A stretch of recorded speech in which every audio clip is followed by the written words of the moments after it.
Welcome to Top 30. I'm Kristen Smith. And I'm Richard Bacon, and here are your top 30 stories in 30 minutes.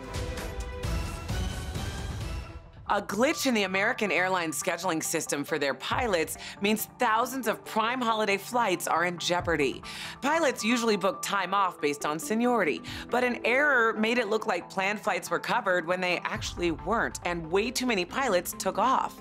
Now there are 15,000 crucial flights between December 17th and the 31st that are affected. So what does this mean if you have an American Airlines flight booked for those dates? Well, we don't know yet, but the airline is hoping they'll figure out a way to operate on schedule. They've offered pilots more money at a rate of 150%, the top rate pay allowed to pick up the holiday flights. With major hubs in Miami, Dallas-Fort Worth, Chicago, and New York, they are the largest airline in the United States. A costly mistake for American Airlines.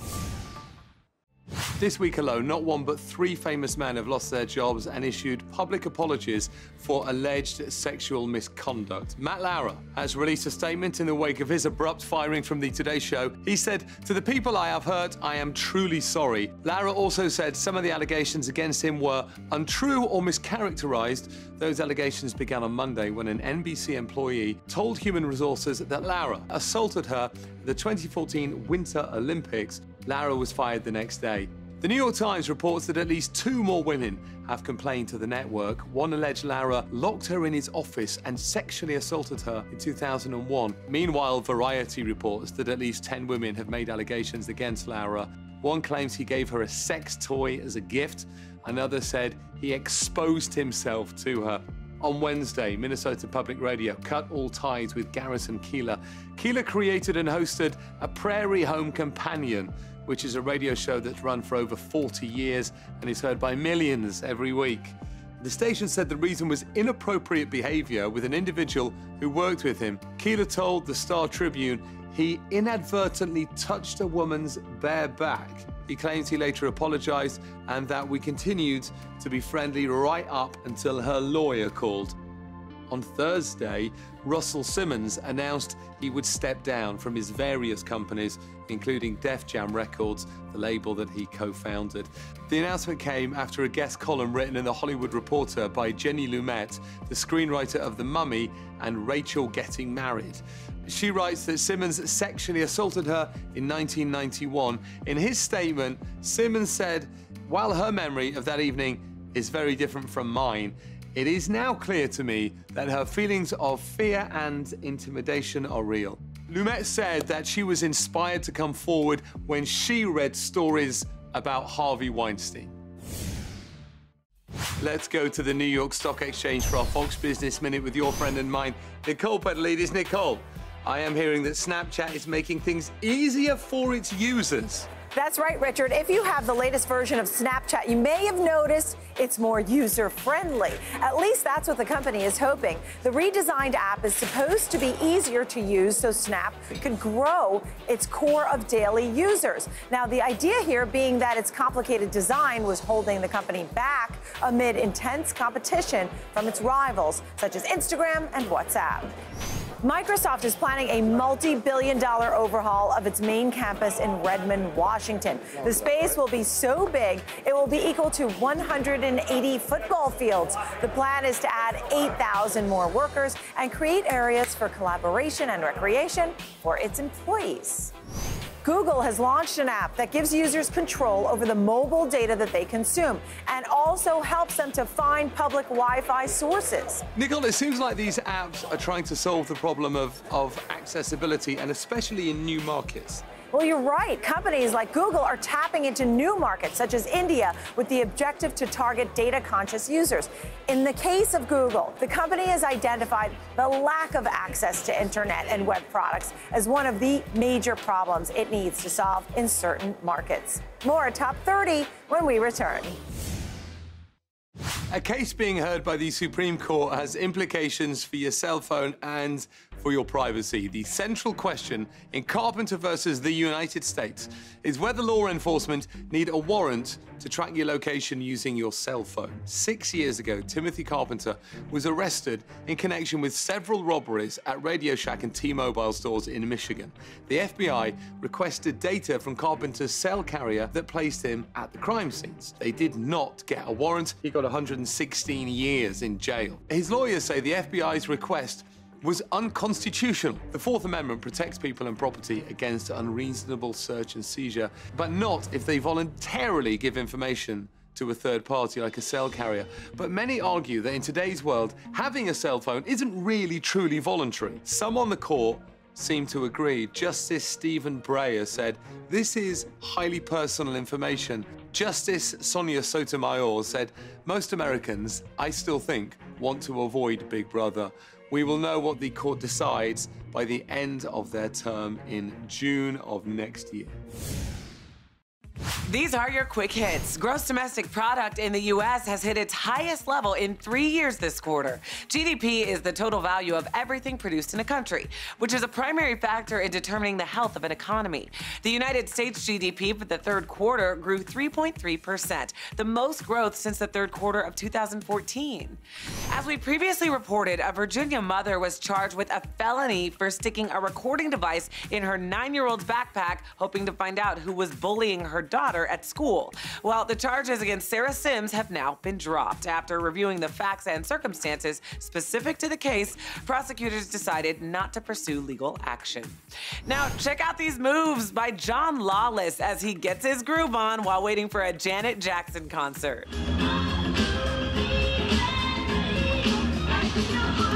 This video already has more than 37 million views, and we can see why. National Geographic is unveiling what is inside the remnants of a tomb believed to be that of Jesus Christ. Scientists traveled to Jerusalem, to an area first located by the ancient Romans 1700 years ago. Here is a preview in today's Nat Geo Minute. Words come through that it's actually imminent. You know, potentially, this hasn't been touched since the 3rd century. Here we are in the 21st century, in the tomb of Jesus. It's about to be opened for the first time since then.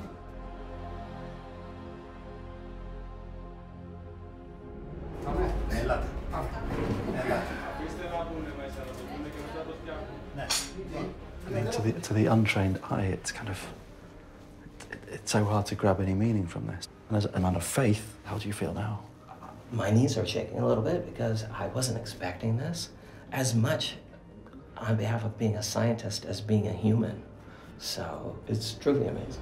What's happened is they've pulled the top of the marble slab back, and what we see underneath it is the debris. And to be honest, we don't know what's underneath the debris that you see there. And you can watch the National Geographic documentary The Secrets of Christ's Tomb Explorer Special. It premieres on Sunday at 9, 8 Central. George Roy spotted 2 wedding albums while working to return cell phone service to an area in Santa Rosa, California, ravaged by wildfires in October. Roy told a Fox affiliate, "I just happened to glance over and just see this in the dumpster, and I was like, that looks a little too nice to be in a dumpster." Roy says the photo albums are in remarkably good shape, despite the fact that they'd survived a wildfire and recent rains. The do-gooder even aired out the albums so they'd be in the best condition possible. He then posted photos of the albums to Facebook, hoping social media would reunite them with their owners. Roy says he hasn't found the couples yet, but if you think you can help, reach out to Top 30 TV on Facebook. So, Richard, I hear NASA's up to something pretty cool. Yes, they are, Kristen. NASA has reinvented the wheel. Their new titanium tires never get flat and are meant to survive the tough Martian terrain on Mars. But using the same principle to a different structure and alloy could prove useful on Earth as well. NASA engineer Colin Krieger expects the new tire is going to, quote, revolutionize planetary rover tires and potentially even tires for Earth too. The nearly indestructible tire is made from woven mesh metal known as shape memory alloy that snaps back to its original shape after it takes a beating. President Trump is firing back at the British Prime Minister after she joined various public leaders criticizing him for retweeting highly controversial anti-Muslim videos. These videos depict alleged Muslims attacking people and smashing a statue of the Virgin Mary, but in at least one video, the attacker is not even a Muslim. The videos were originally tweeted by a far-right anti-Muslim political group in Great Britain. The White House press secretary gave this pretty extraordinary comment saying it didn't even matter if the videos were real. Whether it's a real video, the threat is real, and that is what the president is talking about. That's what the president is focused on, is dealing with those real threats, and those are real no matter how you look at it. British Prime Minister Theresa May said Trump is supporting a group that seeks to divide communities through their use of hateful narratives. Trump responded naturally with a tweet. Don't focus on me, focus on the destructive radical Islamic terrorism that is taking place within the United Kingdom. We're doing just fine. Some British leaders urged May to take back an invitation made to Trump for a state visit, but she said it had already been accepted and therefore will go forward.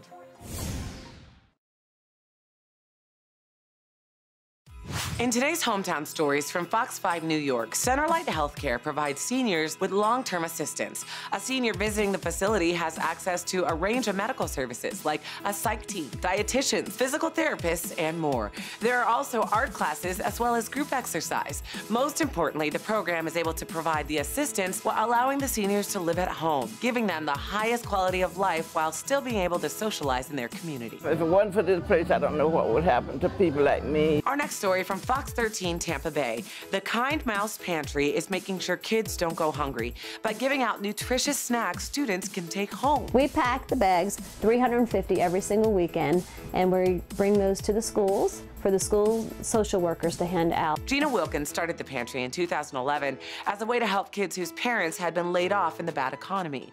The donation-based organization has provided over 55,000 snack bags in its 5 years. Our final story from Fox 26 Houston. Project 828 is helping make the return home after Hurricane Harvey a happy one. The children's charity is made up of local designers and has partnered with Orphan Care Solutions of Texas, giving back to selfless community members. People like Tracy Ruffin and her 2 foster children. I feel like I'm in a princess castle. Over 200 foster families were affected by the hurricane. Luckily, Project 828 is doing their part to help those who do so much to help others.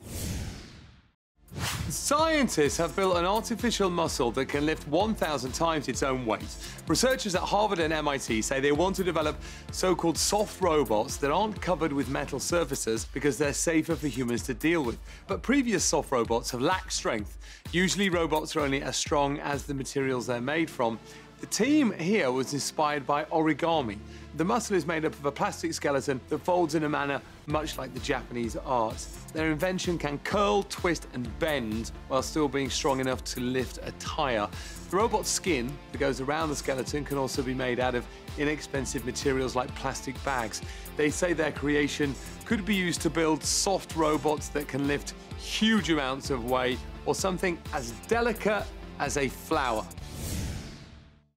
This holiday season, avoid eating raw cookie dough, but not because of the raw egg. Researchers say raw flour used to make baked goods might actually contain the E. coli Shiga toxin-producing bacteria, also known as STEC.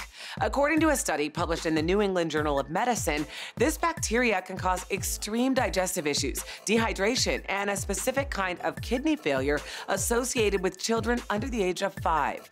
According to Forbes, the study was prompted by a 2016 E. coli outbreak that forced General Mills to recall 3 of their products, totaling 10 million pounds of flour. Leslie Smoot, PhD, a senior advisor in the FDA's Office of Food Safety, says flour is derived from a grain that comes directly from the field and typically is not treated to kill bacteria. Bake cookies thoroughly and keep this warning in mind when you're tempted to lick the spatula. It might not be good for you. A high schooler once dealing with weight and confidence issues is now one of the best college players in the country. Here's more in today's Beyond the Scoreboard. Orlando Brown plays left tackle and has started 38 straight games at Oklahoma. Scouts say the 345-pound redshirt junior will be a first-round pick if he decides to enter the NFL draft this year. But his road to stardom wasn't easy. In high school, Brown struggled with weight. He tipped the scales at 415 pounds and would often order late-night pizzas and chug milk before bed. But his high school coach saw Brown's raw talent and challenged him mentally and physically. Soon, Brown had dropped 55 pounds and became much lighter on his feet. And his 1.7 high school GPA is now a 3.0 at Oklahoma. So if his past is any indication of his future, there are a lot of good things still to come for this 21-year-old. Some new clothing technology may soon make car keys, house keys, and security badges a thing of the past. Researchers at the University of Washington have created smart fabric. They use thread that can carry an electric current and sewed it into everyday clothing. Then the researchers magnetized the thread in a way that allowed it to store digital data. So people wearing this special clothing were able to unlock doors by just waving their arm near the lock. The scientists also programmed the clothing to be able to interact with your smartphone while it's still in your pocket. And the best part? It's an electronic-free design, meaning you can wash or iron the fabric without damaging the magnetized thread. Sounds great, unless you forget to wear your magnetic shirt one day and end up locked out of everywhere you need to go.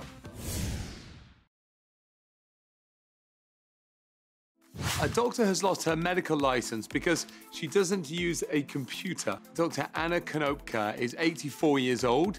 She saw patients for nearly 60 years in the small town of New London, New Hampshire. She charged $50 a visit. She also didn't keep electronic records, and that is the issue behind a complaint from the New Hampshire Board of Medicine. Konopka allegedly prescribed opioid painkillers but didn't participate in the state's mandatory online program to track them. She surrendered her medical license in October. She is now fighting to get it back. She says the decision was made under duress. Konopka says, "I treat the patient and I'm not going to compromise the patient's health or life for the system." The courts have so far denied her request. A recent ruling says they admire her devotion to her patients, but have received additional complaints about her. Konopka denies misconduct and says if she were somehow reinstated, she would be willing to use the internet.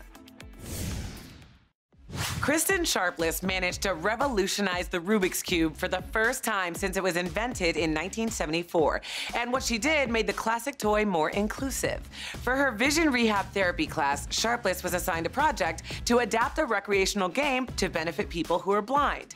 Sharpless covered a Rubik's Cube with distinguishable tactile inputs to help people who have trouble with their vision join the frustration of completing the puzzle. She shared her prototype on Reddit, where it went viral. According to Mashable, Sharpless says, "I really liked about how much traction it got and the fact that I could spread awareness that adapting anything is possible if you think hard enough." The updated Rubik's Cube took Sharpless less than 10 minutes to do and cost less than $15 to make. Funny how making a new Rubik's Cube is easier than solving it. Symptoms of attention deficit hyperactivity disorder can appear very differently in girls than boys, which could be why girls are less likely to be diagnosed than boys. According to Professor Meadow Schroeder from the University of Calgary, symptoms in young girls are often overlooked by adults. For example, a boy with ADHD might have trouble sitting in his seat in the classroom, so he could wiggle and shift around so much that the legs of the chair slip out and he falls to the floor. While a young girl with ADHD might not be able to stay in her seat, so she takes on the role of classroom helper to keep busy. But this isn't seen as disruptive or impulsive, so they don't appear to meet criteria for diagnosis. Schroeder says adults often place different expectations on girls, and when those expectations aren't met, the behavior is often excused as ditzy, dramatic, or artsy. He also says diagnosing girls when they're young is vital in helping to prevent anxiety and depression in women. According to NASA, the only supermoon of 2017 happens this Sunday, December the 3rd, and you won't want to miss it. The supermoon is also known by its scientific name, Perigee Syzygy.